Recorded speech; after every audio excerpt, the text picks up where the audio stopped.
Let's duck down to Melbourne now and catch up with Alex Ryvchin. He's the from the Executive Council of Australian Jewry. He's the co-CEO there. Thanks for joining us, Alex. First up, from your point of view, is this the right call to pause the influx of refugees from Gaza until we're satisfied by security checks? Look, there's clearly an issue to be addressed. I mean, Australia has a long and proud record of bringing in refugees from all over the world, people who have stood up to tyrannical refugees, whether the dissidents that fled Iran or the Soviet Union or Vietnam. And these people have contributed immensely to our country. So if there are people in Gaza who are legitimate dissidents and have something to fear from the Hamas regime, then they should be considered for migration to this country. But what we've seen from the street scenes of celebration of the October 7 atrocities, the participation of civilians in those atrocities, the keeping of hostages in the homes of civilians, and we've seen polling and data over and over again showing the exceeding majority of Gazans support Hamas. So in those circumstances, we've got to be extremely careful about what we bring to this country.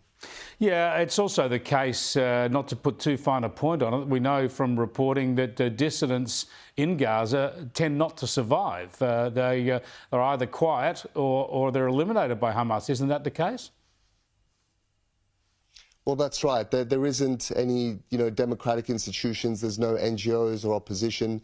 Hamas has successfully infiltrated and commands every single aspect of civil and private life in Gaza. They run their tunnels under the homes, under people's homes. They've insinuated themselves into the education system, into the hospital system.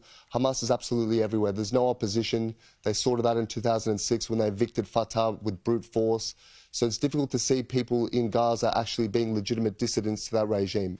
Well, this is why this is so important to the Australian Jewish community, because you've had people on the steps of the Opera House saying death to the Jews or where's the Jews and all the rest of it. We've had celebrations of innocent Israelis being slaughtered on the streets. We've had the intimidation of protests going into Jewish areas. You would be horrified, wouldn't you, if among the refugees, the migrants coming from Gaza, there are Hamas sympathisers, rhetorical or not?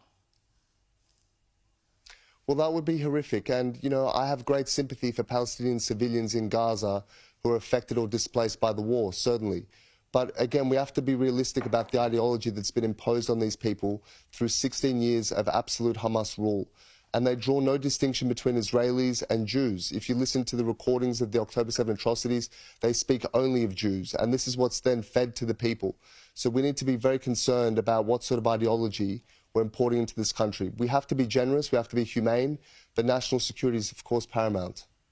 Yeah, I just want to show you some comments from Ziad Basiouni. You'll know he's the new Muslim independent candidate running against Tony Burke in the seat of Watson. Here's what he's told Sky News this afternoon.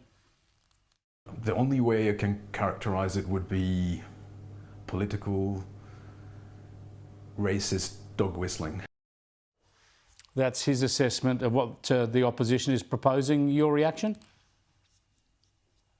Well, I think it's a very convenient and cynical way to avoid a legitimate debate and to avoid the sort of arguments put forward by the opposition leader.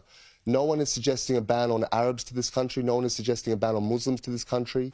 No one is even suggesting a ban on Palestinians to this country. The talk is about the people who are living under a brutal jihadist, fascistic, genocidal, anti-Semitic regime in Gaza and the ability to vet people from that territory. That's the question here. It has nothing to do with race whatsoever, no matter how much people choose to make it about that for their own convenience.